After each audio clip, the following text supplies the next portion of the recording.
Okay, so let us continue. Sorry for the interruption.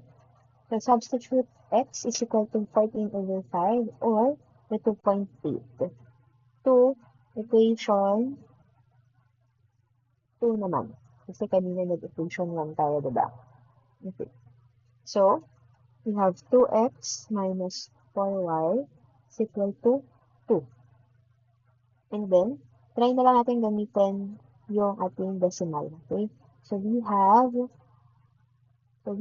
here 2 times yung x natin is 2.8 minus 4y is equal to 2. 2 times 2.8, this is 5.6 minus 4y is equal to 2. Then, since naka-negative yung ating may variable, ito na lang yung ilipat natin sa kanan at itong si 2 lipat natin sa kaliwa. Okay, so we're going to have 5.6 minus 2 is equal to positive 4y. From negative, magiging positive. Then 5.6 divided by 2, 5.6 minus 2, this is 3.6 is equal to 4y. Then divide both sides by 4y, 4 by 4.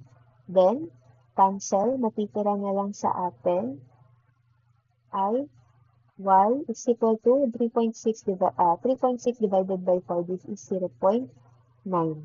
Or, pwede naman maging 9 over 10. So, kung mapapansin ninyo, the same lang sa nakuha natin using the substitution method. Okay? So, ibig sabihin lang nun, either of the two, elimination man yan or substitution man yan, pareho lang yung posibleng makuha ninyo sagot.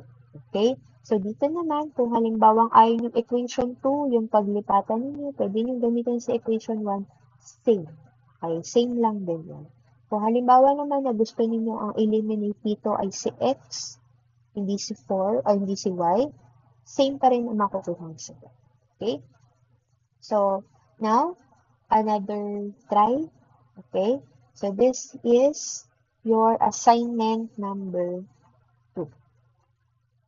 Okay, assignment number 2 to be passed on Monday again, July 29, 2024, another long bond paper. Magkahiwalay sila ha.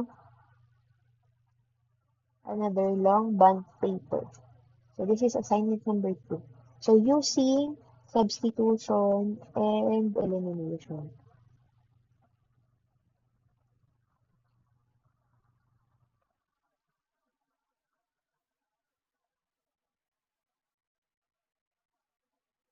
So, ito lang yun. Dalawa lang naman sila. So, that's all for our module 2. So, again, thank you for listening.